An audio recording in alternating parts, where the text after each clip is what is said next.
Thank you for coming and to see and hear our program upon further review. This will be the most informative 2.5 hours on the Sandusky case that you will see.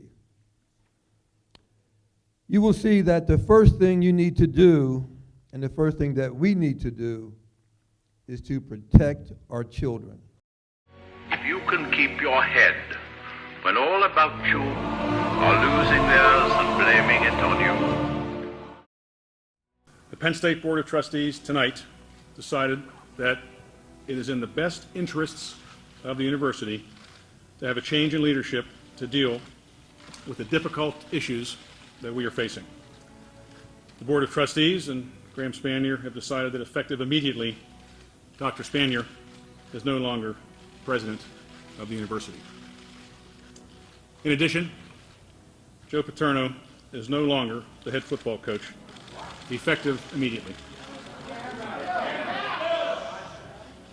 These decisions were made after careful deliberations and in the best interests of the university as a whole. The rush to judgment was probably the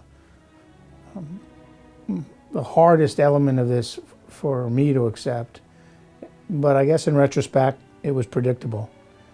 Penn State didn't defend itself, certainly didn't defend Graham Spanier, Joe Paterno, Tim Curley, or Gary Schultz. When you think about the 5-day window after first learning of the presentment to the moment that Joe was dismissed, that Penn State didn't defend itself, didn't say a word. And it allowed the media to create a narrative, and they created that narrative. And the narrative was quite simple. By not defending the institution, not defending Graham or Joe, Penn State was essentially saying, we're guilty, they're guilty. And there are enough haters in the media. They took the opportunity to strike out against Joe. And of course, that Monday, 2 days after we learned of the presentment, the former commissioner of the Pennsylvania State Police decided to challenge Joe, not on a legal basis, but on a moral basis. And the floodgates were opened after that. But the media did what the media does. And in this day and age, unfortunately, it's really not about getting it right, it's about getting it first. You know, former Governor Corbett served also as Attorney General. In fact, the Sandusky investigation began on his watch as Attorney General.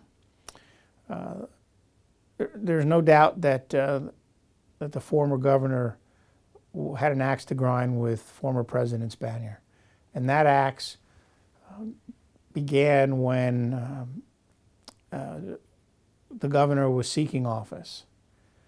During that time, the governor traveled to Penn State for a football game and attended a tailgate hosted by the president. The governor's opponent, Democrat Dan Honorato, was also in attendance at that tailgate, and I think the governor was put off a bit, even though he knew he'd be there. He was put off by the fact that Dan Honorato was there. Fast forward just a few months, and the governor announces his intention to reduce the state appropriation to higher education by some 60%. And Graham Spanier decided he wasn't going to sit there and take it. And so he called a press conference. And at that press conference, he lambasted the governor for that proposed budget. And that infuriated Tom Corbett. Remember, this is March. And of course, not long after, President Spanier is in front of the grand jury in the Sandusky matter. John Surma attempted to mediate the situation by inviting Graham Spanier and Tom Corbett to the Duquesne Club in the U.S. Steel Suite for a lunch in June of 2011. But Tom Corbett wasn't about to let it go, and so when he had the opportunity, he sought that opportunity, and he and John Surma together were effectively able to convince the board that the actions they needed to take were to accept Graham Spanier's resignation and to terminate Joe Paterno. So a lot of folks got what they wanted that night for different reasons, but without question, Tom Corbett, because he was the sitting governor, had a great deal of influence over the room. When your sitting governor is encouraging something, people listen. And that night they listened because some of his words were very carefully chosen. And it's a sad commentary again on leadership. I keep going back to that.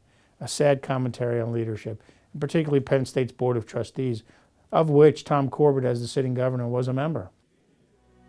It was a sad day when John Surma and Tom Corbett led the charge to fire Joe Paterno. He was just one man. One man had to stand against the power of the Penn State Board of Trustees. One man had to stand against Louis Freeh and his army of 100. He had to stand against Tom Corbett, Linda Kelly, and Frank Noonan, against Mark Emmert and the NCAA, and yes, against the national media.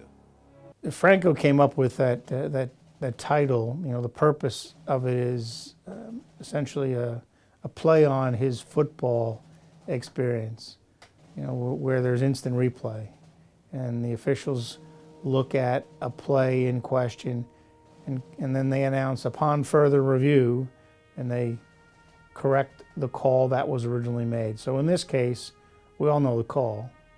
Joe Paterno was accused of a concealment or a cover-up. But upon further review, that's just not the case. And so our job in here is to educate people as best we can. And of course, you know, because it's such a complicated story, it requires a venue like the one Franco has created for upon further review. 6 months after they fired Joe Paterno, the board was trying to craft the narrative that they were going to tell the public as to why they fired him. Now think about that.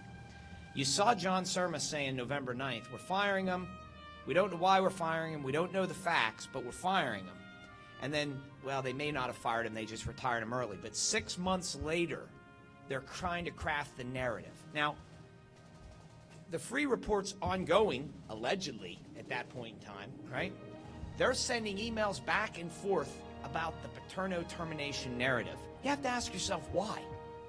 Why did they feel the need in April of 2012 when we don't even know what the Free Report's going to say? So Joe took, you know, he took this background and he transformed a university and its alumni in a way that we are so passionate about the school that it's not difficult for us to come out to, upon further review 4 years later, and get more information. If I can follow up, Franco, you laid the emotional groundwork and the goal that we all want to reach. Let me go to the pragmatic end of it. And the pragmatic end of it, and I think Ray and others have mentioned this, we've got to get legislation through. That's the pragmatic end. And the pragmatic end is very important. This is an incredible group right here.